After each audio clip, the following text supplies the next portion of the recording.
For almost 70 years, the Soviet Union was a superpower that was virtually unmatched when it came to mechanical might. They invested in many experimental designs to prove their power to the world, but some vehicles that emerged from the socialist state were jaw-dropping, but for all the wrong reasons. From fortresses with wings to screw-propelled trucks and even flying saucers, no Soviet design was too much or too mad. So buckle up and brace yourselves, because we're about to take a look at some of the craziest Soviet vehicles that you won't believe are real.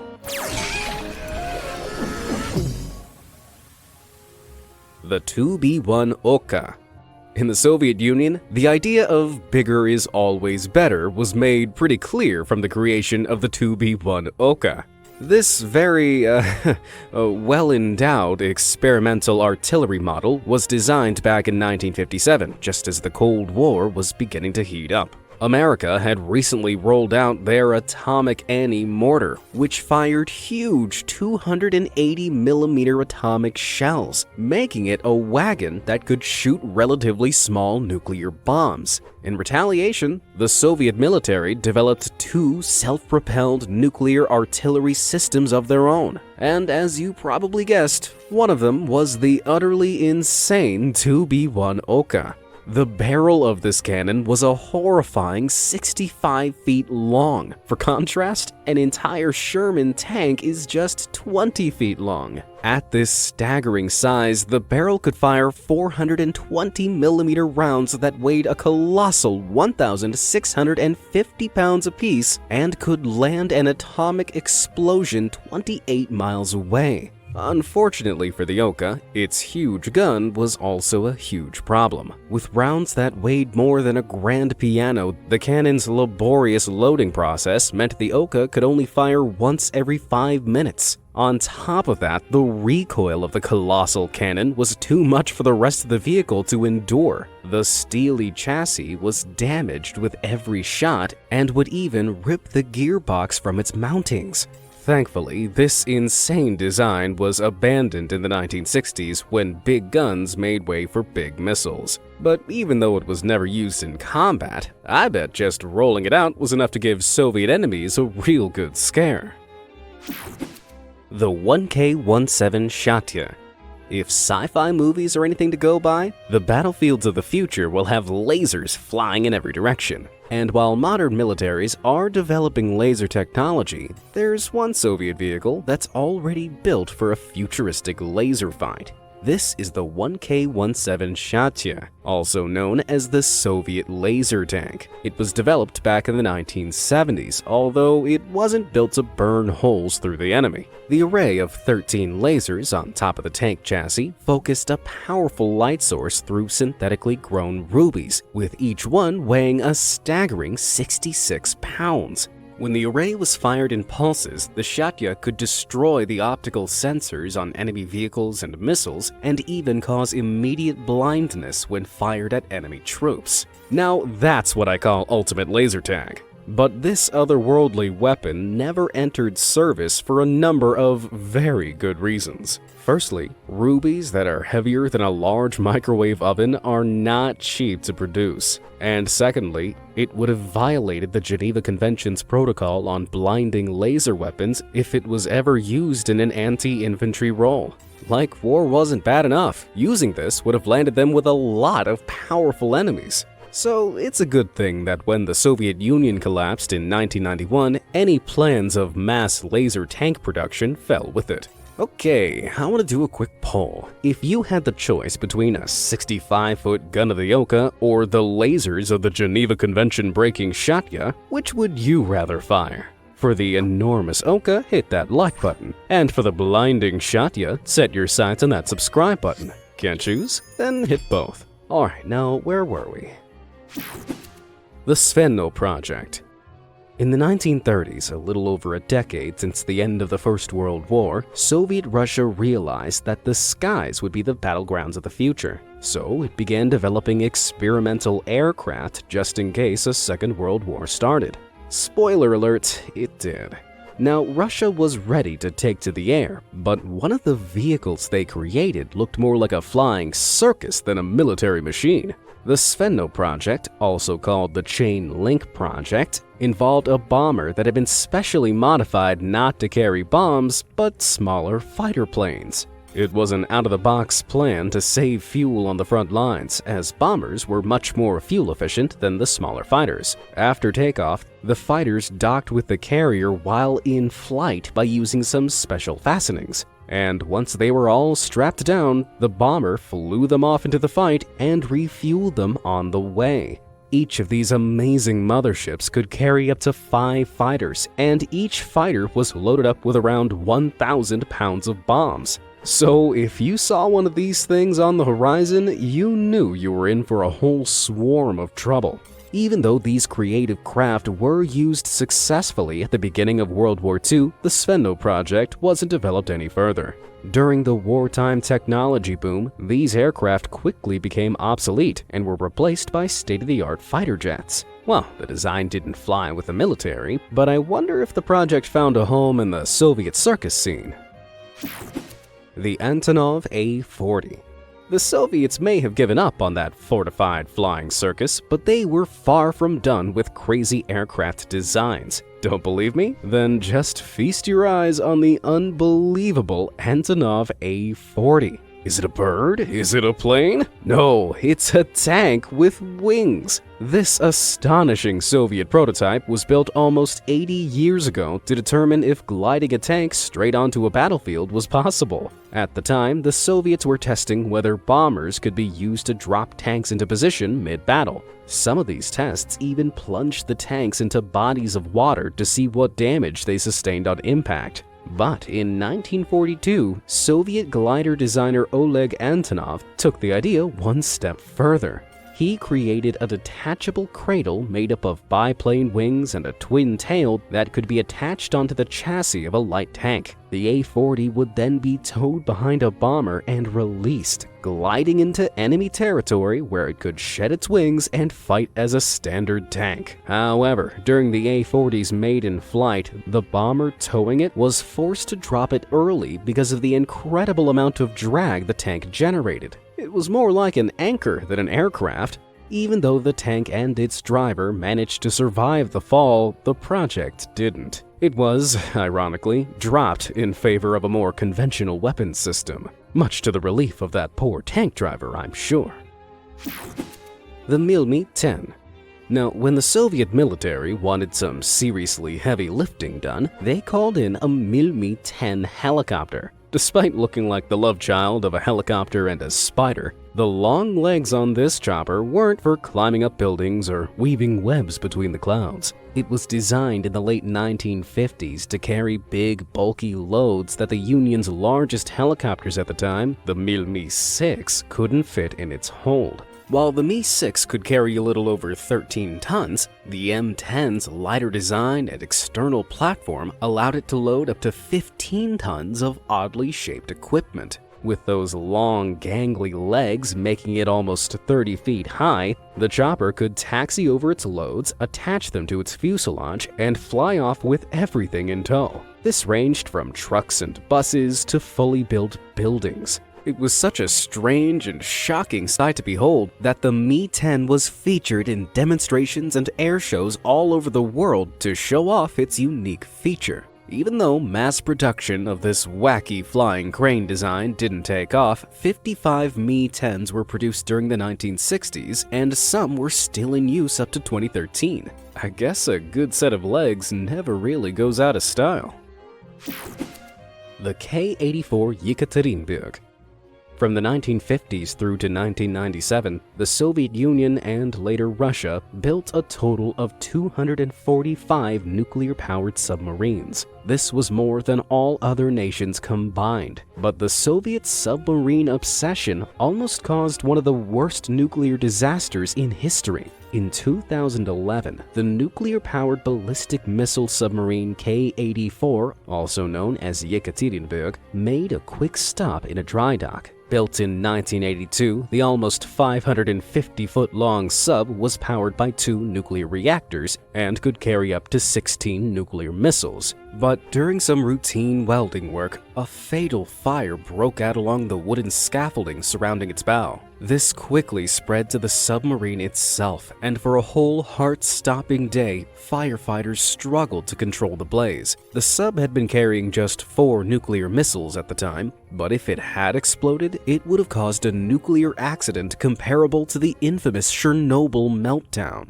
As catastrophic as it could have been, the K-84 was gradually repaired, exposing the sheer size of the sub's sonar array. It may be a nuclear death trap, but does anyone else think it looks like that cool ship from the Disney film Atlantis? Though it looks like something out of a sci-fi adventure, that big bulb is actually the sonar array's acoustic chamber. This is used to analyze sound waves from sonar equipment and translate it into visual data, so that the sub can navigate underwater.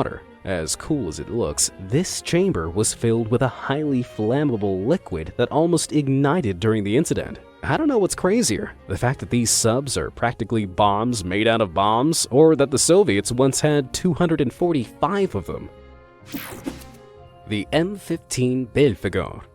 Often referred to as the ugliest plane in the world, the M-15 Belfegor certainly isn't the prettiest aircraft to look at. Hailing from the Soviet satellite state of Poland, this government-designed crop duster was meant to replace the old reliable An-2 biplane. But the M-15 was not what anyone in their right mind would call an improvement. Like the An-2, the Belfegor was also a biplane, but its design traded a propeller-based turboprop engine for a turbofan-based jet engine.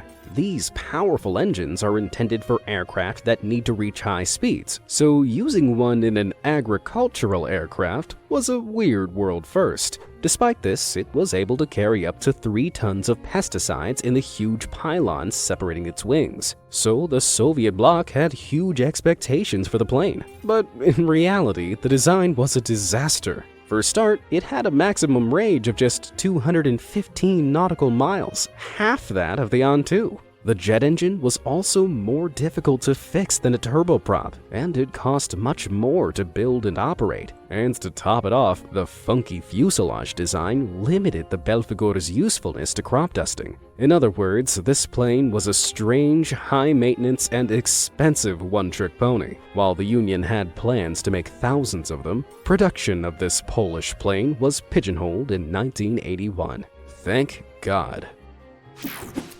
The Lun-class Ekranoplan.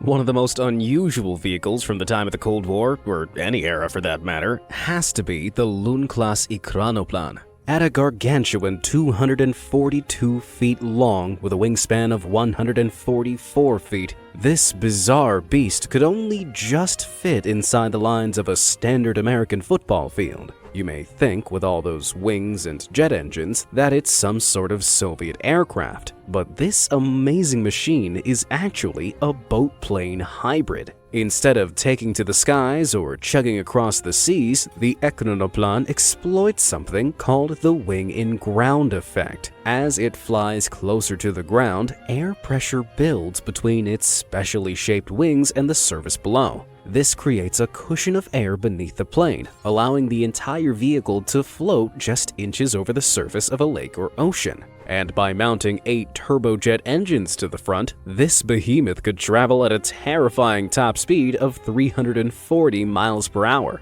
Not only that, but its sheer size meant it could carry upwards of 110 tons. So it had the capacity of a ship with all the speed of an aircraft. On top of that, can you see those 6 twinned cylinders lining its top? Those aren't party poppers, they're missile launchers. With all that speed and firepower, these monsters were designed to take out any incoming US aircraft carriers intruding in Union waters. One prototype entered military service in 1987, but when the Soviet regime crumbled 4 years later, this low-flying hybrid was left to gather dust. Although, if Russia ever needed to fight against a big ol' sea monster, I think I know which machine they'd bring out of retirement. Project EKIP. As much as I hate to admit it, the tin hat-loving conspiracy theorists are right. UFOs do exist, but they don't come from outer space, they come from Soviet Russia. Say hello to the EKIP, the Soviet aircraft that looks like it was made on Mars. Conceptualized back in 1978, this Russian flying saucer didn't resemble any other plane of its time, or our time, come to think of it. Its striking domed design was based on aircraft that didn't have any distinguishable fuselage, like certain stealth bombers and reconnaissance aircraft. The elliptical shape acted like one big wing, and with its turbojet engine, this strange saucer could rely on air cushion technology to take off and land. Just like the Ekranoplan. This meant it could take off from the ground as well as from the water. It was a truly alien concept, but an all-terrain aircraft was obviously appealing to the Soviet Union's military, no matter what it looked like. As the prototypes were being developed, engineers estimated that this highly aerodynamic design would only use 14 grams of fuel per passenger kilometer. For contrast, regular planes at the time used 45 grams of fuel per passenger kilometer, and the commercial implications this had were huge. So larger models, like the L3, were designed to carry up to 400 passengers, and others would even be able to carry passengers alongside their cars. But its fate, like so many other crazy Soviet vehicles, was bound to the demise of the Union. The EKIP program ground to a halt and, sadly, never took off. But if it had, could you imagine what our airports would look like today? I'd take a trip on a UFO over an economy seat any day. The Baratini-Bari VVA-14. A lot of these experimental Soviet vehicles look like they've been plucked straight out of sci-fi films, but the Baratini-Bari VVA-14 might just have inspired one. It closely resembles Star Wars' famous Millennium Falcon, but it was created in 1972, almost 5 years before Star Wars hit the silver screen. Looks like George Lucas has some serious explaining to do. The VVA stands for Vertikalno Vzletayskaya Amphibia, or Vertical Takeoff Amphibious Aircraft if you're not fluent in Russian, like me. Like its title suggests, it could take off from the water and fly at altitudes of up to 33,000 feet, but it could also fly just a few feet over the ocean waves, using that previously mentioned wing-in-ground effect. It achieved this thanks to 2 large pods you can see connected to the fuselage. The 2 engines at the front create a cushion of air by directing the exhaust into narrow channels between the fuselage and the pods, allowing the plane to skirt over the waves. It needed this sea-skirting ability to destroy the USA's Polaris submarine missiles, which kept the Soviet Union awake at night during the Cold War. Initially, the VVA-14 was designed with 12 lift engines for vertical takeoff and landing abilities, but these were never installed. And after its designer passed away in 1974, this project hit a wall. The 2 prototypes that were built were retired in 1987, although their legacy clearly lives on in the Star Wars franchise. The ZVM-2901. All-terrain vehicles are designed to conquer everything off-road. With huge wheels or caterpillar tracks, they can make quick work of any type of terrain and look incredibly cool doing so. But back in the 1970s, in an effort to think outside the box, Soviet Russia's engineers brought the strangely screw-propelled ZVM-2901 to the table.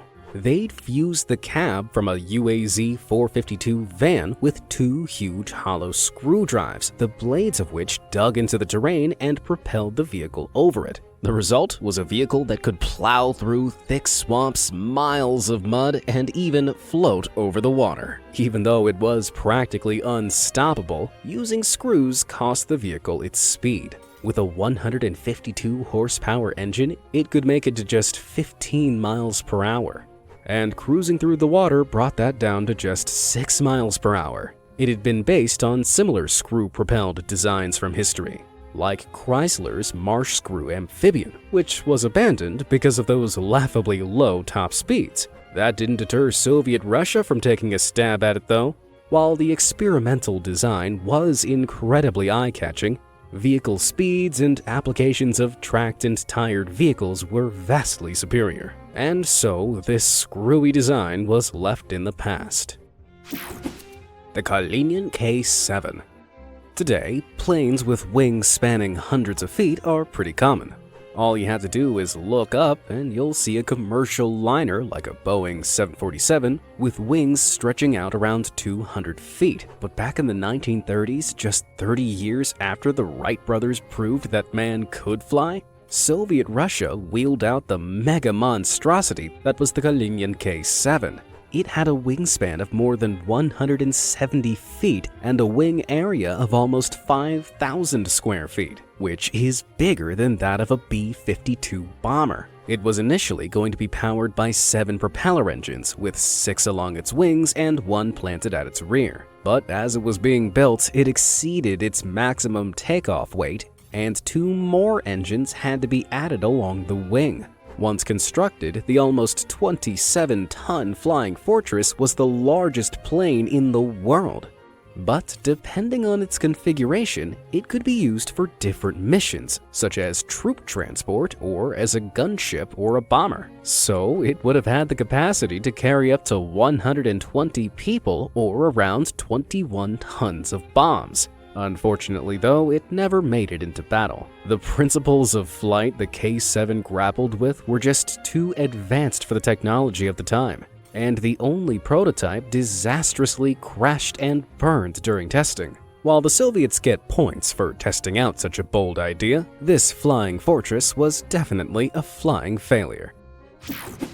The Tsar Tank.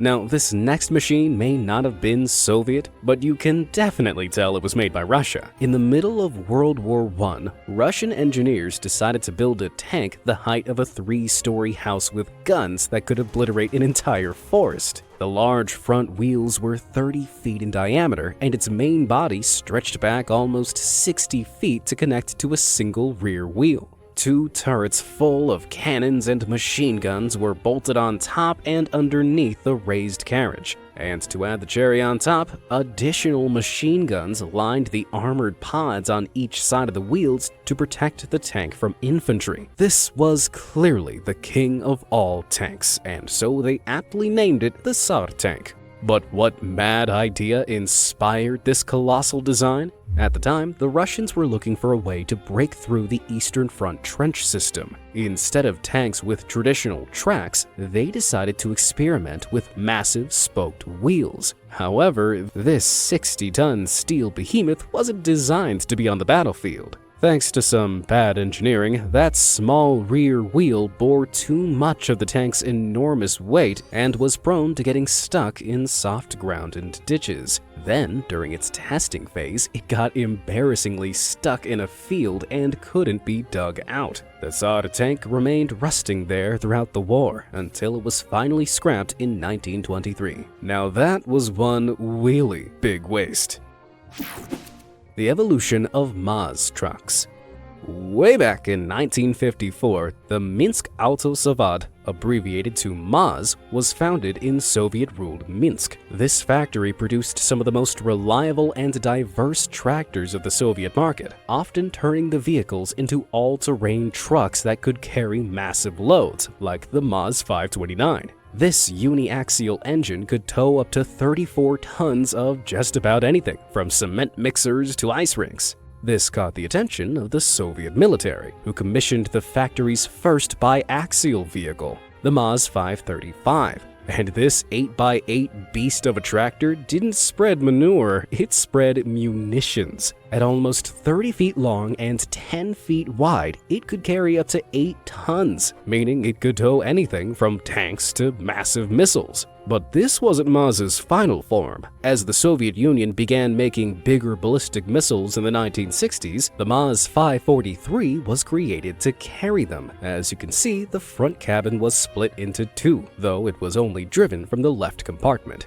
The divot this left in the middle of the truck allowed it to horizontally carry sensitive loads that weighed up to 15 tons. Although, they didn't stop there. As the size of the rockets increased, so did the Maz, leading to the creation of the astonishing 12x12 Maz 547. This 6-axle truck could carry a staggering 62-ton payload, and with its 625 horsepower engine could move at a top speed of 24 miles per hour. But then, somehow, the rockets got even bigger, and so did the Maz. The next successor, the Maz 7904, was a whopping 100 feet long, 20 feet wide, and could carry missiles weighing a terrifying 200 tons. Whoa, those cabins are so far apart that this truck is starting to resemble that sloth from Ice Age. But did they stop there? Of course not. Meet the jaw-dropping 24x24 wheel 12-axle Maz 7907. This monstrous machine was designed to carry the Tselina II missiles, which were going to weigh over 100 tons and measure in at a staggering 74 feet long.